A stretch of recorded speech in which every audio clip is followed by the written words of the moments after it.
lakukan, Rizik Syihab mengumpulkan massa ke Pemalang dengan membawa senjata tajam. Ada kehadiran Habib Rizik. Tapi apa yang dilakukan oleh Habib Rizik? Dia tetap datang dan membawa pasukan dengan senjata tajam. Ini sebenarnya indikasi bahwa memang mereka sedang test the water. Di Pemalang kemarin cukup rusuh loh Pak. Bentrokan antara pembela ulama pribumi dengan pembela Habib-Habib Yaman. Bentrok. Ini terjadi di Pemalang. Dan mereka ingin ini terjadi di seluruh tanah air. Mereka ingin menjaga NKRI. Wajar kalau mereka marah. Dan ketika pribumi marah, kenapa orang Yaman ini nantang dengan membawa pasukan? Mereka membawa tameng dari pribumi juga gitu. Mereka ingin mengadu domba Pak Prabowo. Coba dengarkan video. TV Al-Waha. Hot Inspiration.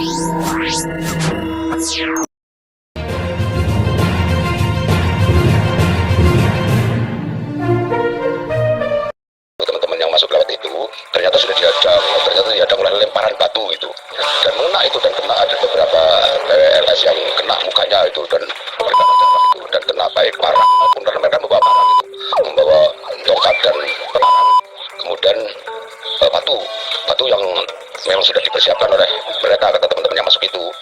Jadi tumpukan batu di lokasi pengajian itu ada di situ itu. Di lokasi pengajian itu ada tumpukan batu yang sudah numpuk begitu banyak untuk persiapan melempar itu. Dan itu yang kena lemparan adalah teman-teman dari personil PWRS itu. Kronisnya seperti itu. Jadi kami sama sekali tidak bersenjata. Kami hanya membawa tongkat itu saja, tidak nyari itu.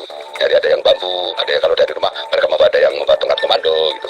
Kemudian ada yang membawa potokan penjalin gitu. Saya lihat seperti itu, dan sama sekali tidak satu pun yang membawa senjata tajam, karena memang dilarang oleh para komandan-komandan itu. Panjang. Tuh. Itu sampai lihat langsung di lokasi ya. Ada langsung dari pihak FPI yang membawa celurit panjang. Langsung. Oke, lanjut. Megang celurit panjang yang kita sita, karena alhamdulillah berkah karomah daripada Wali Songo, ya. Kita juga alhamdulillah kita memegang 3 parang daripada FPI. Itu panjang. Alhamdulillah. Artinya berarti kita berjuang murni. Sebentar, saya ulangi. 3 pedang, termasuk diantaranya parang, ini berhasil dipegang dan disita ketika itu disabetkan ya? Siap, betul. Masya Allah. Gue punya temen yang tadinya mukibin Khabib, sekarang sudah sadar. Dia bercerita, semua mukibin itu diwajibkan jihad medsos. Caranya sebisa mungkin posting dan bikin rusak nama Jokowi, Gibran, KDM, PWILS, dan semua yang mendukungnya. Sebut terus Termol, ini maksudnya Ternak Mulyono. Nah, itu ya. Sebut terus di mana-mana. Dukung yang menggugat ijazah Jokowi. Dan counter semua postingan-postingan yang mendukung mereka. Nah, teman-teman ya. Jadi strategi adu domba, hoax, fitnah itu memang sudah mereka jalankan sejak dulu. Oleh siapa? Oleh para pembenci pemerintah. Kalau kita mengacu pada ormas yang selama bertahun-tahun ini sangat membenci pemerintahan, tidak sejalan dengan pemerintahan, bahkan mereka berniat untuk mengganti ideologi Pancasila menjadi ideologi khilafah. Siapa lagi kalau bukan Hizbut Tahrir, HTI, dan FPI. Dan salah satu kelicikan mereka itu membuat fitnah-fitnah di medsos. Apa tujuan mereka? Tujuan mereka tiada lain selain memang ingin menghancurkan karakter bangsa Indonesia, masyarakat dan warganya itu mempunyai jiwa frontal terhadap negara. Dan yang paling miris sekali, fitnah, hoax, kabar-kabar yang memang sengaja mereka ciptakan itu dianggap sebuah jihad dan akan menjanjikan surga. Ini kan ngeri nih kawan. Surga dibangun dengan hoax, fitnah, dan adu domba. Ini ngeri ketika bangsa ini sudah kalah dengan perilaku mereka. Karena memang mereka itu punya keyakinan bahwa fitnah yang mereka lakukan kabar-kabar hoax yang mereka lancarkan untuk membudayakan kebencian masyarakat, kebencian warga Indonesia terhadap pemerintahnya. Ini ngeri. Dan bagaimana kalau bangsa Indonesia ini terus-terusan dicekoki dengan adanya kabar hoax, kabar fitnah, kabar yang memang sengaja mereka ciptakan untuk memancing kebencian masyarakat Indonesia terhadap pemerintah. Maka lambat laun pemerintah ini akan menjadi chaos. Dalam video ini, ya, DJ Anak Jenderal kembali membongkar tentang tujuan-tujuan mereka buat fitnah dan hoax tersebut, ya. Dan siapa kelompok-kelompok yang biasa memainkan ini. Kita dengarkan. Saya kasih contoh, isu ijazah Bapak Jokowi ini tujuannya bukan mencari kebenaran. Apakah benar ijazah Pak Jokowi asli atau palsu, bukan itu. Dan saya berani bertanggung jawab atas ucapan saya ini. Tujuan mereka adalah melengkapi skenario besar terhadap bangsa ini. Apa sih skenario besar yang sudah mereka susun ini? Dari beberapa skenario yang mereka buat, ini sebenarnya tujuannya satu, ijazah Pak Jokowi, kemudian isu ijazah Pak Jokowi, kemudian isu pemakzulan Mas Gibran, kemudian isu pagar laut, 4 pulau di Sumut, kemudian isu Raja Ampat, isu Indonesia gelap, isu kabur aja dulu, isu SMK, isu hutang banyak, isu matahari kembar, dan isu-isu yang lain. Menurut saya, isu-isu ini memang sengaja diciptakan untuk mematik kemarahan kaum pembenci. Mereka terus menyulut kemarahan-kemarahan itu. Jadi kaum pembenci ini semakin benci terhadap Pak Jokowi, benci terhadap Mas Gibran, benci terhadap Pak Jokowi, benci terhadap pemerintahan, benci terhadap kepolisian, benci terhadap lembaga-lembaga, benci terhadap MK, dan lain sebagainya. Kebencian-kebencian ini memang sengaja mereka pelihara. Mereka senang dengan adanya perkumpulan kaum pembenci ini, mereka senang. Karena kaum pembenci ini bisa dijadikan martir-martir, bisa dijadikan pasukan untuk membuat kerusuhan di tanah air. Mereka mulai lagi menghembuskan kasus KM50. 6 laskar FPI yang dibunuh dan dibantai di KM 50 tahun 50. Coba bayangkan, bukan malah mengumpulkan data selengkap-lengkapnya, tetapi polisi justru meminta atau memerintahkan data HP para saksi di rest area KM 50 itu untuk dihapus. CCTV dihapus, sedangkan truk di rest area KM 50 itu justru dibersihkan, bukan di polis lain.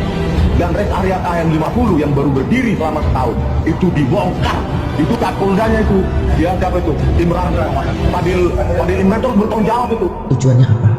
Untuk memancing kemarahan mantan-mantan anggota FPI HTI. Mana Jokowi itu hukumnya menjadi wajib ain, harus banget. Dan Jokowi kesalahannya banyak dan dia penyebab dari berbagai situasi yang ada. Keadaan kita mah agak susah dan saya lihat dari segi hukum, dari segi pasal, dari segi antar langkah, kelihatannya memang dia punya lebih banyak. Ya saya selama 5 tahunan ada di lingkar Solo ini, saya memperlihatkan kemungkinan memang keuangannya sangat tidak berseri, itu puluhan sampai ribuan triliun. 2029 ini kemungkinan presidennya Cina atau Cina. Dan seluruh Indonesia, gubernur-gubernur, bupati wali kota kemudian dipersiapkan seperti itu.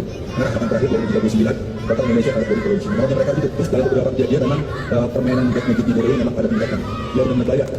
Semacam beragam itu kayak apa dia dibelain betul. Saya sebenarnya datang dari jam 9-an, saya putar-putar. Saya coba lewat belakang di Palang juga. Jadi saya kalau memungkinkan kalau saya bisa nonton turun dari belakang, saya kasih kabar gitu kan. Ternyata memang persiapannya seperti yang kita lihat. Saya minta maaf tidak dari semalam, tapi saya sudah tadi juga sudah dekat Bunda Mary pesan ke saya, jangan turun sendirian. Kalau turun sendirian mungkin diajak mobil sama Jokowi. Saya sebenarnya kalau di sini ada satu Kabilah yang sangat berani ya, ada videonya Ustadz yang paling berani gitu ya. Semoga saya dapat saya selalu. Mereka ingin membangunkan pasukan-pasukan yang selama ini tidur. Pasukan mereka ini tidur ketika FPI dibubarkan, HTI dibubarkan. Tidur pasukan mereka, tiarap, tidak berani nongol. Wadah mereka sudah dibubarkan. Jadi mereka khawatir tidak ada lagi yang melindungi mereka dari hukum. Jadi mereka tiarap. Tapi mereka masih ada. Walaupun banyak juga yang sudah tersadarkan untuk kembali mencintai NKRI, sangat banyak. Di kasus ijazah ini, mereka berhasil menciptakan sebuah kondisi kemarahan dari kaum pembenci, statement-statement kaum pembenci, dan dukungan-dukungan kaum pembenci terhadap mereka yang mereka lampiaskan di status-status di medsos. Mereka berhasil menanamkan di otak kaum pembenci ini untuk semakin membenci Pak Jokowi. Bahwa kalian itu benar loh membenci Pak Jokowi. Kalau dia nggak punya ijazah, ijazahnya palsu. Selama ini kalian menuduh Pak Jokowi bohong, memang benar bohong. Dia membohongi kita semua karena membuat ijazah palsu. Ini yang terus-menerus mereka hembuskan. Dan mereka berhasil mematrikan mindset pembenci seperti itu. Kemarin ketika saya mengupload Bapak Jokowi menghadiri wisuda, komentar-komentar negatif sangat banyak. Pak Jokowi nggak pakai baju biru, Pak Jokowi itu sebenarnya cuma tamu undangan. Tamu undangan belum tentu dia lulusan UGM. Ini adalah settingan. Kok ada reuni dadakan? Itu yang baju-baju biru, orang bayaran yang biasa datang ke rumah Pak Jokowi yang dibayar 50.000. Wajah-wajah yang pakai baju biru itu kok seperti office boy bayaran. Kok tampangnya tampang bukan orang lulusan UGM, Heres dan sebagainya. Emang dasar tukang ngibul, duitnya nggak berseri, mudah saja membuat reuni dadakan. PCS berhasil membuat pendukungnya untuk lebih agresif menuduh Pak Jokowi, agresif membuat komentar-komentar negatif terhadap apa saja yang dilakukan oleh Pak Jokowi dalam menegakkan kebenaran. Pak Jokowi ingin menunjukkan kepada kita semua bahwa beliau benar-benar lulusan UGM. Tapi kubu Roy Panci sukses meyakinkan pendukungnya untuk terus berkomentar negatif terhadap apa yang dilakukan oleh Pak Jokowi dalam meluruskan fitnah ini. Bahkan sekarang serangannya bukan hanya ke Pak Jokowi loh, serangannya juga ditujukan kepada orang-orang yang membela Pak Jokowi, seperti saya dan teman-teman yang lain. Kalau saya tidak peduli, silakan saja saya diserang. Yang penting fitnah ini berhenti. Saya melihat bahwa fitnah ini tidak akan berhenti karena ini settingan. Mereka tidak akan berhenti sampai cita-cita mereka itu terlaksana, yaitu membuat negara kita chaos sehingga pemerintahan Prabowo Gibran terganggu dan akhirnya negara kita kacau balau, berhenti berjalan. Ini yang mereka mau. Kalau negara sudah berhenti, maka mereka akan berusaha menguasai dari segala lini, dan ini berbahaya. Menurut saya, kalau Pak Prabowo diam saja terhadap settingan ini, artinya Bapak Prabowo tidak peka. Ini sangat berbahaya Pak Prabowo. Ini akan mengganggu negara kita, mengganggu program-program Bapak. Kami pendukung Bapak Jokowi tidak akan tinggal diam terhadap ini, dan kami saat ini sudah diancam oleh mereka. Ancaman datang dari kiri kanan. Kami menyerahkan jiwa raga kami untuk membantu Pak Jokowi, sementara pemerintah sebagai tujuan utama mereka untuk menggoyangkan pemerintah diam saja. Kami punya kekuatan apa selain kekuatan di udara dalam bernarasi? Kekuatan kami adalah pendukung-pendukung loyalis Pak Jokowi. Itu kekuatan kami. Kalau pemerintah ini kan kekuatannya banyak, harusnya pemerintah bisa mendeteksi itu dan menghentikan isu ini secepatnya supaya tidak melebar kemana-mana. Mereka ini semakin kurang ajar Pak. Tuduhannya semakin melebar kemana-mana, semakin kurang ajar sebab mereka tidak diapa-apakan.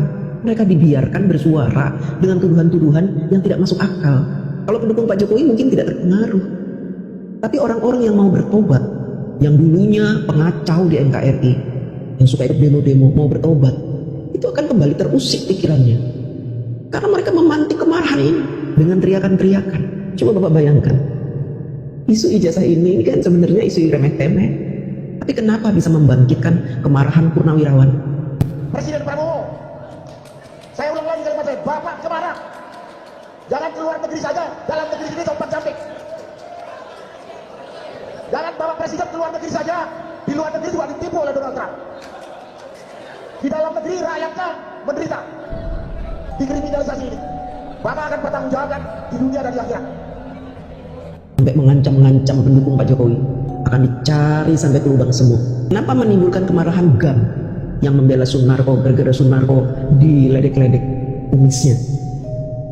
Kenapa isu ini bisa menyebabkan Rizik Syihab mengumpulkan massa ke Pemalang dengan membawa senjata tajam?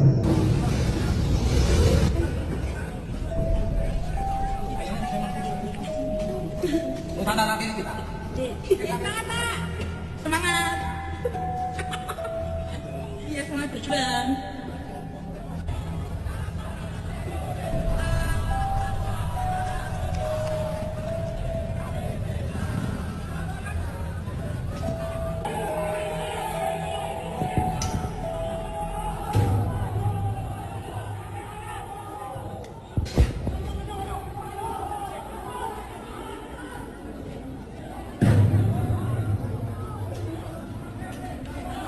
Pada hari ini tanggal 23 hari Rabu 2025 kita melakukan gesekan dengan FPI dan kita memenangkan pertempuran ini.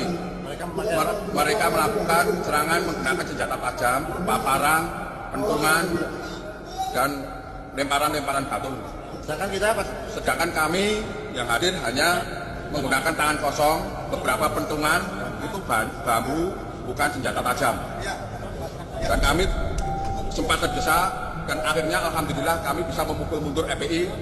Dan setelah itu ketika FPI terpukul mundur, datanglah rombongan BRIMOB untuk menghalangi rombongan FPI. Terima kasih. Wassalamualaikum warahmatullahi wabarakatuh. Karena ada pembiara, karena ada support. Ini adalah bagian dari skenario. Ketika pembenci mulai marah, tersulut emosinya, mereka memantau di medsos. Kayaknya semakin banyak yang berkomentar negatif. Lalu mereka membuat testimoni di Pemalang. Mereka adakan acara Habib Rizik di Pemalang. Ternyata di Pemalang banyak orang yang tidak suka terhadap kehadiran Habib Rizik. Tapi apa yang dilakukan oleh Habib Rizik? Dia tetap datang dan membawa pasukan dengan senjata tajam. Ini sebenarnya indikasi bahwa memang mereka sedang test the water. Di Pemalang kemarin cukup rusuh loh Pak, bentrokan antara pembela ulama pribumi dengan pembela Habib-Habib Yaman. Bentrok. Ini terjadi di Pemalang. Dan mereka ingin ini terjadi di seluruh tanah air. Bayangkan kalau ini terjadi di seluruh tanah air bagaimana jadinya? Letusan-letusan ini memang yang mereka inginkan. Dan harusnya sudah menjadi perhatian pemerintah. Tapi kok saya lihat kayaknya anteng-anteng aja ini. Jadi kegelisahan saya ini saya tuangkan di dalam video saya ini. Supaya teman-teman waspada. Mereka akan terus membangkitkan emosi. Mereka ingin jaga NKRI. Supaya mereka mau menjadikan martir-martir yang memerangi saudaranya sendiri. Orang Yaman kami menantang dengan membawa pasukan. Mereka membawa tameng, mau memerangi saudaranya sendiri. Juga pasukan pembela mereka mengadu domba, Pak. Jelas. Mereka memang tidak suka dengan orang Yaman saat ini.